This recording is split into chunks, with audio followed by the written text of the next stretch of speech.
Il n'y aura plus d'anathème. Le trône de Dieu et de l'agneau sera dans la ville. Ses serviteurs le serviront et verront sa face. Apocalypse 22, 3, 4. Nous avons parlé du trône et de sa signification qui n'est autre que le gouvernement. Mais là encore, combien cette vérité est vaste et d'une portée considérable. C'est Christ crucifié qui résout tous nos problèmes, qui est réellement maître de toutes les situations. Nous sommes renvoyés à l'épître de Paul aux Corinthiens, oui, à cette terrible situation qui prévalait chez les chrétiens de Corinthe. Quel état déplorable régnait dans cette église. Cet état aurait pu décourager n'importe quel homme. Vous vous seriez sans doute dit, comment allons-nous gérer cette situation? Comment peut-on démêler cet écheveau? Paul a dû réfléchir à toute cette situation et prie à ce sujet pour en arriver à la conclusion suivante.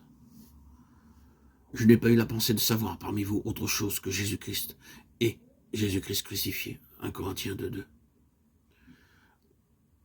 Voyons maintenant comment Paul a appliqué ce verset. Il applique Jésus-Christ crucifié à leur division, à leur procès en justice, à toute cette situation. Puis, il résume le tout par un mot, l'amour, 1 Corinthiens 13. Seul l'amour peut résoudre ce problème et le résoudra. Tout problème et toute situation peuvent être réglés par l'amour de Dieu en Jésus-Christ exprimé à la croix. Oui, la croix gouverne. La croix, c'est le trône. Ceci étant dit, quel en sera le dénouement? Je crois que la réponse se trouve au verset 24 du chapitre 21 de l'Apocalypse. Les nations marcheront à sa lumière et les rois de la terre y apporteront leur gloire.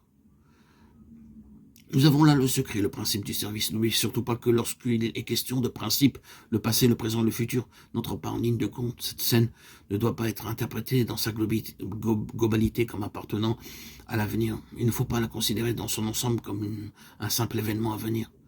L'accomplissement est sans doute à venir, mais les principes énoncés sont éternels. Ils se situent toujours dans l'instant présent. Les principes régissant le service, l'aide apportée aux autres, le profit et les avantages que les autres peuvent en retirer, tout cela n'est possible que si le peuple de Dieu est en communion avec l'agneau, c'est-à-dire en communion avec lui dans ses souffrances, et à condition que ce peuple s'engage sur le chemin de la croix. C'est la seule façon d'être en réelle bénédiction à son prochain.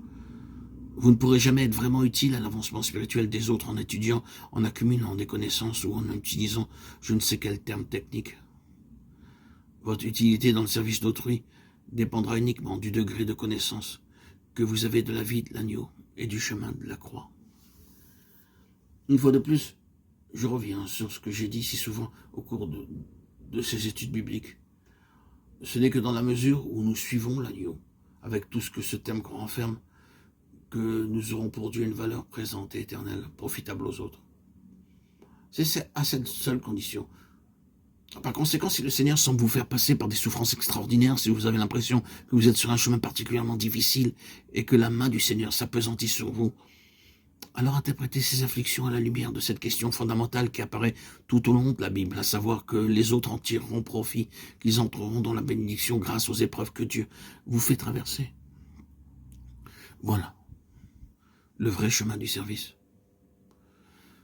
Le principe du service, c'est la souffrance. On ne saurait s'y soustraire. Et nous n'avons de valeur que dans la mesure où nous sommes en communion avec lui, dans ses souffrances. Je le répète, nous ne pouvons y échapper. C'est une vérité incontournable. Peut-être que certains sont maintenant en mesure de le connaître et de voir très clairement que si le Seigneur a pu les utiliser ses grâces au chemin douloureux sur lequel il les a placés, là se trouve l'explication des voies de Dieu. L'agneau est présent partout, il marque tout de son empreinte, et il en résulte finalement quelque chose de précieux pour Dieu.